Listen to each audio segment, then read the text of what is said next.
Le journal en détail, le président Al-Fattah al-Sisi a effectué une tournée d'inspection des projets en cours sur plusieurs routes et axes du Caire. Le porte-parole de la présidence, Bassem Radi, a indiqué que le chef de l'État avait tenu, lors de sa tournée d'aujourd'hui, à réfuter ce qui a été diffusé récemment concernant le traitement des cimetières et des zones historiques dans le cadre du développement des routes au sud du Caire et de leur liaison avec les nouveaux axes.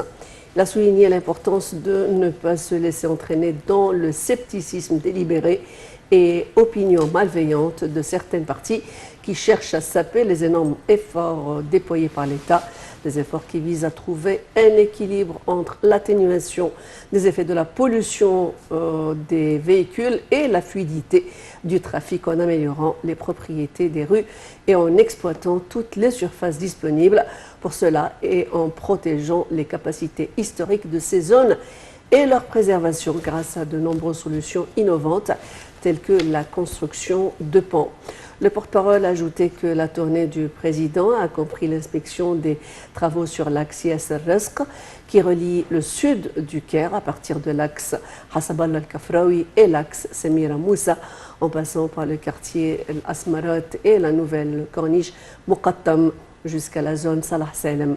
Le président a également inspecté l'avancement des travaux sur l'axe Mohamed Azzat Adel qui relie le sud du Caire à Halwan à partir de la route de l'autostrade vers la route Ain Sorna et la capitale administrative ou vers les zones à l'est du Caire via l'axe Shahid. Le président a été rassuré par les travailleurs de différents sites sur l'avancement des travaux et a écouté leur point de vue.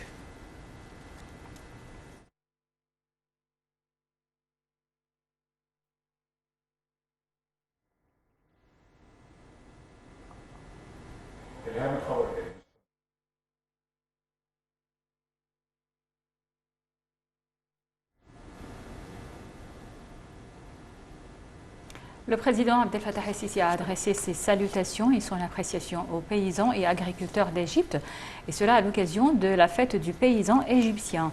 Le président el-Sisi a affirmé que le paysan égyptien déployait toujours d'énormes efforts pour assurer la sécurité alimentaire de l'État. Le chef de l'État a souligné que ses directives au gouvernement resteront toujours de déployer tous les efforts possibles afin de soutenir pleinement le paysan, lui offrir ainsi que sa famille une vie décente et ce en améliorant leurs revenus et augmentant leurs bénéfices.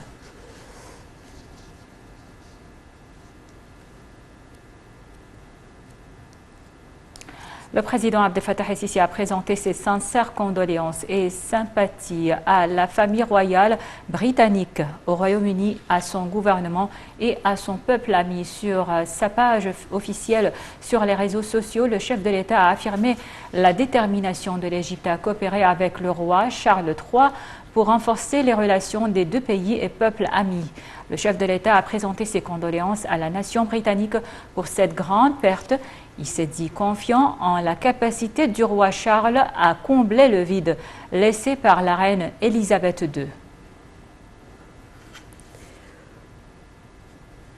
La présidence de la République annoncée avoir reçu avec tristesse et chagrin la nouvelle du décès de Sa Majesté la reine Élisabeth II. Selon la présidence, Sa Majesté la reine Élisabeth II a été un exemple éminent de dévouement envers son peuple et son pays pendant plus de 7 décennies. Elle a contribué à fournir un exemple unique de leader inspirant d'assumer avec honneur la responsabilité de représenter son peuple et son pays avec compétence et sagesse et du travail sincère. L'Égypte, sa direction, son gouvernement et son peuple expriment leur profonde tristesse au Royaume-Uni et à son peuple pour cette grande perte, déclare la présidence. Et dans un tweet, l'épouse du président Abdel Fattah el-Sisi, Madame Intasar el-Sisi, a écrit qu'elle déplorait avec tristesse et chagrin la mort de la reine Élisabeth II. Elle a ajouté que la reine Élisabeth était un symbole du don, soulignant qu'elle avait consacré sa vie au service de son pays et de sa nation avec un dévouement et une sincérité inégale. Madame Intasar el-Sisi a adressé ses sincères condoléances au peuple britannique.